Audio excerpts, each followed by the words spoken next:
안녕하세요. 어머님과 남편의 정체를 알아차리고 불이 나게 탈출한 30대 여성입니다. 제 얼굴에 침 뱉기 같아서 어디 가서 말도 못하고 여기에 이야기하러 왔어요. 3년 연애 끝에 결혼한 남편과 저는 같은 대학을 졸업한 동문입니다. 학교를 다니는 동안 특별히 친하게 지낸 건 아니지만요. 남편은 2학년을 마치고 바로 군대에 갔고 저도 저대로 휴학과 어학연수를 다녀오면서 서로 마주칠 일이 별로 없었거든요. 그나마 같은 전공에 같은 동아리 활동을 했다 보니 연락이 끊어지지는 않는 정도였네요. 졸업 후에는 종종 서로 안부를 묻고 지냈습니다. 하지만 아무래도 딱히 이야깃거리가 없다 보니 대화라고 부를 수준은 못 되었네요. 그러다 남편이 제가 다니는 회사 근처로 이직을 해오면서 갑자기 연락의 빈도수가 잦아졌습니다. 주로 맛집에 대한 이야기였지만요. 그러다 언젠가 남편이 기가 막힌 맥주집을 발견했다며 자기가 살 테니 나오라고 하더라고요. 사실 맥주는 핑계 같았지만 저도 남편이 어떻게 변했을지 궁금하기도 했고 왠지 설레던걸요. 그리고 그날을 계기로 저희는 빠르게 가까워졌습니다. 얼마 지나지 않아 결혼을 전제로 사귀는 사이가 되었고 1년의 교제 끝에 결혼까지 하게 되었으니까요. 정말이지 사람 일이란 건 예상할 수가 없는 것 같네요. 대학교부터 지금까지 10년이 넘는 세월이었고 저에 대해서 누구보다 잘 아는 사람이 남편이고 남편에 대해서 누구보다 잘 아는 사람이 저라고 생각했습니다. 그렇기에 저와 남편이 만들어갈 결혼 생활에 누구보다 자신이 있었습니다. 우리는 평생 행복하게 백년해로 할 수 있을 거라고요. 하지만 결혼 생활이라는 건 둘만 가지고는 되는 일이 아니더라고요. 돌이켜 생각해보면 그 시작은 어머님이셨습니다. 저희 어머님은 직접 만나보시면 아시겠지만 보기엔 지극히 평범하신 분입니다. 어차피 제가 왜 이혼하게 되었는지 말씀드리려면 저희 시부모님에 대해서도 이야기를 해야 하니까 아예 시부모님과 시댁에 대해 먼저 말씀을 드릴게요. 남편이 말하기론 아버님께서는 평생 한 직장만 다니시다가 몇 년 전 퇴직을 하셨다고 했습니다. 다니시던 회사가 중견기업까진 아니어도 제법 큰 중소기업이었기에 처우가 나쁘지는 않았다고 해요. 하지만 세 자녀를 키우기엔 넉넉지는 않으셨고 그래서 남편이 학교를 다니던 시기에는 어머님께서 학습지 방문교사 일을 하셨다고 하더라고요. 아무튼 지금은 두 분 다 일하지 않고 계십니다. 생활은 자식들이 보내주는 용돈과 연금으로 충당하고 계시고요. 한편 저희 부모님께서는 원래 동네에서 작은 마트를 운영하셨습니다. 학생들을 상대로 하는 마트였기에 솔직히 큰 돈을 버신 건 아니었지만 저희 세 식구 먹고 사는데 부족함은 없었던 걸로 알아요. 그러다 제가 고등학교에 들어가던 시기에 사정이 달라졌습니다. 할아버지께서 돌아가시면서 저희 아버지 앞으로 작은 건물을 하나 남겨주셨거든요. 저희 아버지께선 전혀 모르고 있던 재산이라며 굉장히 놀라워하셨습니다. 할아버지께선 살아생전에 구멍난 양말은 물론이고 비닐봉지 하나 허투루 버리지 않으셨을 만큼 아끼며 사셨기에 아버지는 물론이고 저나 어머니도 지금까지 정말 감사하게 생각하고 있습니다. 아무튼 할아버지의 유산 덕분에 저희 집은 경제적으로 어느 정도 여유를 갖게 되었어요. 이후로 아버지께선 운영하시던 마트를 접으셨고 현재는 건물 관리 일을 하고 계십니다. 건물에서 나오는 세가 많지는 않지만 그래도 어머니와 아버지 두 분이서 쓸 건 쓰고 아낄 건 아끼며 사시기에 충분하다고 들었어요. 솔직히 제 재산이 아니다 보니 크게 관심을 두지 않아서 구체적인 내용은 저도 잘 모르겠네요. 이와 같이 남편과 제가 처한 상황이 조금 다르기는 했지만 그렇다고 해서 제가 남편보다 낫다, 남편이 저보다 부족하다 그런 생각은 하지 않았습니다. 말 그대로 시부모님 재산이고 친정부모님 재산이지 저희가 왈가왈부할 문제가 아니라고 여겼지요. 그저 저희 앞가림이나 잘하고 살자는 생각뿐이었지요. 돌이켜보면 상견례 자리에서부터 어머님이 보여주신 행동들은 상식적으로 이해가 되지 않았습니다. 시부모님이 생각보다 일찍 도착하셔서 먼저 룸에 들어가 계셨고 저희 부모님도 늦지 않게 도착을 하셨는데요. 저희 어머니가 룸에 딱 들어서자 여자분들은 아실 거예요. 뭐라고 해야 하나 사람을 위아래로 훑어보는 그 눈빛 있잖아요. 본능적으로 그럴 수도 있지요. 물론. 그런데 그게 아니라 정말 저희 어머니가 뭘 입고 뭘 걸쳤는지 꼼꼼히 확인하듯이 바라보시더니 그 가방이 참 예쁘다며 얼마 주고 샀냐고 물어보시는 거예요. 정말 안녕하세요 다음에 나온 말이 가방 이야기였어요. 순간 저나 남편은 물론이고 어머님을 제외한 모두가 당황하고 말았지요. 저희 어머니께서 이걸 대답을 해야 하나 말아야 하나 싶으셨는지 이러지도 저러지도 못하고 어정쩡하게 웃고만 계셨기에 제가 너스레를 떨며 저희 아버지가 선물로 사주신 거라 어머니는 잘 모르실 거라고 대답했습니다. 어머님께서는 친정어머니의 가방에서 눈을 떼지 못하셨고 예단과 혼수 등의 이야기가 나왔을 땐 당신은 따로 바라는 건 없고 빼기는 하나 받았으면 좋겠다 하시더라고요. 속이 훤히 보이는 그 말씀에 황당하기도 하고 어이가 없기도 했지만 하지만 곧이어 집 이야기가 나오자 어머님께선 다 큰 자식들이 결혼하는데 부모가 해줄 게 뭐가 있겠냐입니다. 그러면서 당신은 3천만 원이 최대라고 하시더군요. 당시 남편이 모아둔 돈은 4천이었습니다. 아무리 제가 시댁 재산에 관심이 없다고 해도 그래도 3천만 원은 좀 야속하다 느껴졌어요. 저희 친정부모님께선 1억 정도를 생각하고 계셨고 저도 모아둔 돈이 6천이 있었으니 더 황당하게 느껴졌던 것도 같아요. 친정부모님께선 돈이란 게 원래 있다가도 없고 없다가도 있는 거니 크게 개의치 말라 하셨습니다. 그래도 사윗감 하나는 마음에 든다며 그대로 결혼을 진행하라고요. 몇몇 친한 친구들이 기우는 결혼은 하는 게 아니라면서 저를 말렸지만 사람 마음이 그렇게 쉽게 단념이 되나요? 저 역시 친정부모님과 마찬가지로 돈 때문에 좋은 사람을 놓칠 수는 없다고 생각했네요. 그렇게 저희는 양가 어른들의 축복을 받으며 부부의 연을 맺었습니다. 제가 전세집을 구하고 남편이 결혼식과 신혼여행 그리고 혼수에 들어가는 비용을 부담했습니다. 혹시나 남편이 미안해할까봐 제가 나서서 괜찮다고 신경 쓰지 말라고 했어요. 하지만 어머님께서는 이런 저희의 사정을 모르시는 건지 상견례 때 이야기 한 백은 안 사줄 거냐고 물어보시더라고요. 친정어머니도 그게 마음에 걸리셨다며 기왕 약속한 거 기분 좋게 하나 사드리라고 하셨기에 저희 어머니 가방과 같은 브랜드의 제품으로 마련해드렸습니다. 그런데 어머님 반응은 제 예상과는 달리 시큰둥했어요. 마음에 안 드시냐 물으니 당신 가방이 저희 어머니 가방보다 작은데 더 싼 거 산 거 아니냐고 물으시더라고요. 저희 어머니는 오래전에 사신 거라서 어머님께 더 비싸고 최근에 나온 신상이라고 하니 그제서야 표정이 풀리며 고맙다 하시는데 어휴 뭐라고 할까 좀 황당하고 어이가 없었지요. 그래도 그때만 하더라도 단순히 어머님이 생각보다 유치하시네 라고 여겼지 설마 이보다 경우 없는 행동을 하실 거라곤 전혀 생각지 못했습니다. 한 번은 이런 일도 있었어요. 결혼 전부터 저는 친정어머니와 매달 30만 원씩 돈을 모아서 1년에 적어도 한 번씩은 같이 여행을 다녔거든요. 남편에게도 결혼 이후에도 이것만큼은 계속할 거라고 이야기해둔 상황이었고요. 하지만 지난해에는 나라 상황도 그렇고 여러 가지로 여의치 않아 여행을 다녀오지 못했기에 올 연말에 가자는 이야기가 나왔습니다. 연말에는 여행 가는 사람이 많아 미리미리 준비를 해야겠다 생각하던 무렵에 어머님께서 연락을 해오셨습니다. 전화를 받았는데 어머님께선 한껏 나리 선목소리로 다짜고짜 저더러 잘못한 일이 있지 않냐고 하시더군요. 하지만 아무리 쥐어짜내도 도통 떠오르는 일이 없었기에 제가 괜한 너스레를 떨며 잘 모르겠다고 이야기해달라고 부탁을 드렸지요. 그러자 어머님께선 넌 돈 좀 번다고 네 엄마만 챙기냐입니다. 당신도 좋은 데 가서 맛있는 거 먹고 놀러 다니는 거 좋아하신다고요.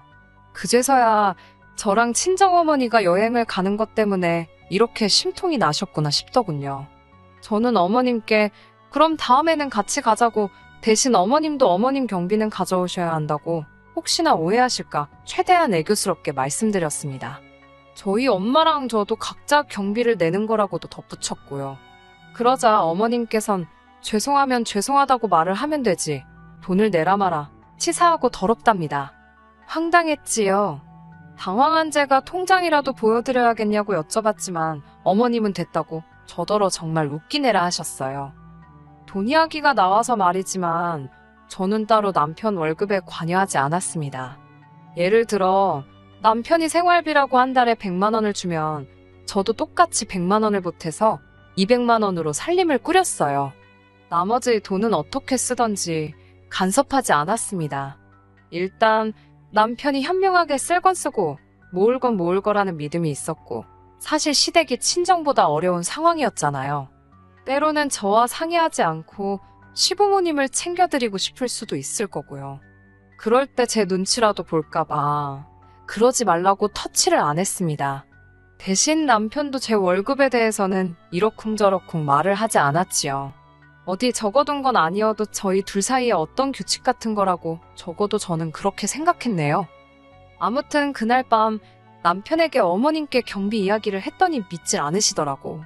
억울하다고 하소연을 했어요. 남편의 반응은 솔직히 뜻밖이었습니다. 전적으로 제 편을 들어줄 거란 기대는 없었지만 제 탓을 할 줄은 몰랐네요. 어머님이 돈 이야기에 예민한 거 알면서 다음엔 모시고 간다 하고 한 50만 원이라도 일단 보내드렸으면 싫은 소리를 들었겠냐고 그러더군요. 아니, 모시고 갈 것도 아니고 50만 원을 드릴 생각도 없고 이유도 없었는데 왜 지키지도 못할 소리를 하라고 하는 건지 더 이야기해봤자 싸움만 나겠다 싶어서 제가 먼저 입을 다물었어요. 하지만 제가 결정적으로 남편과 이혼을 결심하게 된 건 어머님의 억지 때문이 아니라 남편이 반복적으로 보여준 실망적인 태도 때문이었습니다. 시부모님께서는 연락을 무척 중요하게 여기시는 분들이세요. 문자나 전화는 물론이고 한 달에 적어도 2번은 같이 식사를 했으면 하셨지요. 그나마 다행인 건 시댁과 친정도 그다지 멀지 않은 곳에 있었네요. 그래서 보통 시댁에 들렸다가 친정에도 들렸습니다. 시부모님과는 꼭 식사를 같이 했는데 가끔은 늦게까지 못 일어나게 하시는 날도 있어서 그럴 때면 친정 부모님과는 얼굴만 보고 오고 그랬어요. 사실 시댁부터 들리게 된 것도 어머님의 억지 때문입니다. 저는 솔직히 한 번은 시댁 먼저, 한 번은 친정 먼저 그렇게 하는 게 공평하다고 생각했어요. 하지만 어머님께서 항상 입버릇처럼 하시는 말씀이 전화 한 통을 하더라도 시댁에 먼저 하고 이후에 친정에 하는 게 순서랍니다. 말이 나와서 말이지만 어머님이 하시는 말 한마디 한마디에 의미를 부여하기 시작하면 정말 속상하고 서운한 일이 많을 것 같아 결혼 초부터 솔직히 어느 정도 걸러듣고는 있었습니다. 아무튼 그뿐만이 아니라 어머님께서는 저희가 친정 부모님과 만나면 어디에 가는지, 무엇을 먹는지, 몇 시간이나 같이 있었는지 그런 것들을 궁금해하셨습니다. 이 부분에 있어서는 어쩔 수 없이 나중엔 거짓말을 한 적도 있어요.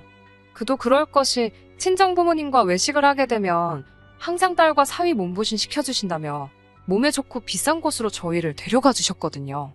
한 번은 남편이 랍스터를 한 번도 안 먹어봤다고 해서 거길 갔었는데 그걸 알게 되신 어머님께선 좋은 걸 니들만 먹고 다니냐며 하도 서운타 하셔가지고 저희도 친정 부모님이 사주셔서 먹은 거지 저희 돈으로 먹으라 했으면 아까워서 못 먹었을 텐데요.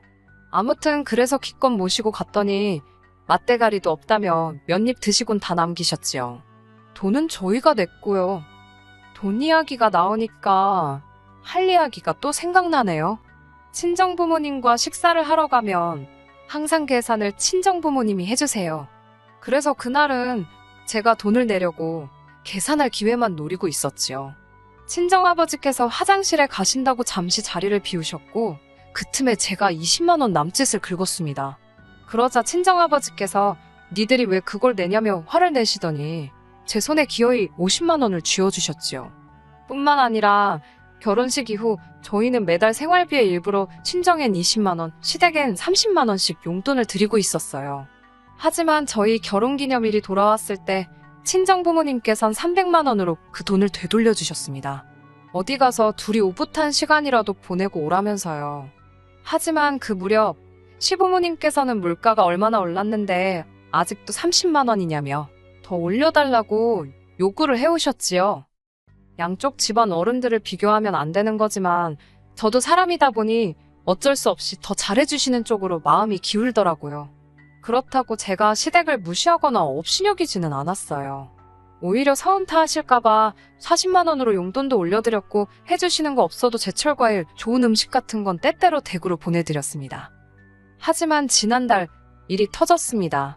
저는 지금도 왜 일이 갑자기 그렇게 된 건지 이해는 되지 않지만 그날은 저희 친정어머니께서 저희 집에 소불고기에 간장게장에 김치에 바리바리 싸우셨더라고요. 그래서 제가 너무 감사해서 20만 원 챙겨드렸습니다. 솔직히 20만 원으로 재료비나 될까요? 마음 써주시고 고생하신 거에 비하면 아무것도 아니라고 생각했습니다. 그런데 민망하게 남편이 감사하단 소리도 안 하고 멀뚱멀뚱 서 있길래 제가 눈치를 좀 줬습니다. 그러자 로봇 마냥 뻣뻣하게 감사하다고 인사를 하더라고요. 평소라면 넉살 좋고 살갑게 구는 인간이 왜 이러나 싶어서 황당하기도 하고 어이없기도 하고 저희 어머니도 말씀으로는 볼 일이 있어서 가보신다 하며 서둘러 나가셨지만 제가 느끼기엔 사위 반응이 썰렁하니 민망해서 나가신 것 같았거든요. 기분이 너무 안 좋았어요. 친정어머니가 나가시고 제가 남편한테 뭐가 문제냐고 물었습니다. 그러자 왜 장모님은 자기한테 연락도 없이 집을 오시냐는 거예요. 그러면서 저더러 어머님이 저한테 연락 없이 집에 오시면 좋겠냐고요. 솔직히 제 입장에서 친정어머니가 오시는 거랑 어머님이 오시는 건 완전히 다른 이야기잖아요. 친정어머니는 뭐 하나라도 더 주러 오시지. 제가 살림을 잘하고 있는지 어쩐지 흠을 잡으러 오시는 것도 아니고. 하지만 어머님께선 오시면 이것저것 다 열어보시고 훈수를 두신단 말입니다. 그리고 어떤 장모가 사위한테 연락을 하고 집에를 오나요? 보통은 날이랑 이야기하지. 제가 어이가 없어서 도대체 왜 시비를 거냐고 하니까 자기가 지켜봤더니 제가 친정에만 잘하는 게 눈에 보인답니다. 저더러 한 번이라도 자기 부모님 손에 따로 용돈 쥐어드려 본 적 있냐면서 아까 자기가 장모님 돈 드리는 거 봤다고. 돈 벌어서 다 친정에 퍼주는 거냐입니다. 친정에 해주는 거 좋다. 그러면 시댁도 해줘야 하는 거 아니냐고요. 저도 너무 억울해서 지금 냉장고에 들어있는 반찬들을 보고도 그런 소리가 나오냐 물었습니다. 어머님께서 나한테 머리끈 하나 사주신 적 있냐고. 그래놓고 무슨 용돈이냐고. 나도 사람이라서 그런 어머님 아버님께 서운한 적 있고 섭섭했지만 그래도 무시한 적은 없다. 그렇게 속상하면 너도 네 돈으로 챙겨드리라고.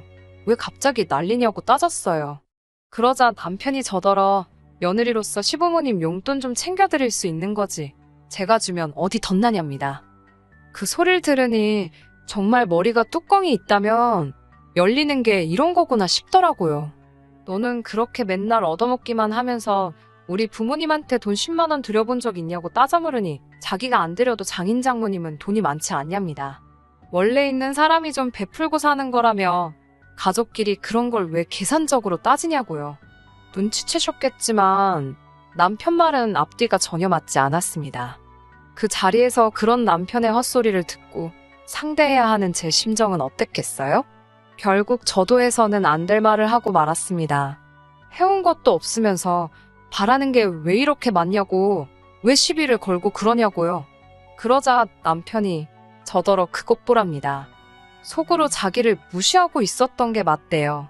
자기를 무시하고 시부모님을 무시하니까 저딴 소리를 하는 거라나. 그러면서 먼저 이혼하자 그러대요. 귀책 사유가 저한테 있답니다. 아내 도리, 며느리 도리를 못하면 옛날엔 쫓겨났다면서요. 어이가 없어서 코웃음을 치며 무서워 죽겠다고 그래 이혼하자 했습니다. 그러니까 이 인간이 아차 싶었는지 생각할 시간을 줄 테니 반성부터 하라네요. 어이가 없어서 협의로 갈 건지 소송으로 갈 건지 너나 생각하라 했습니다. 남편 꼬라지를 볼수록 괘씸하고 열이 받아서 돌이킬 수 없는 강을 건넜다 싶어요.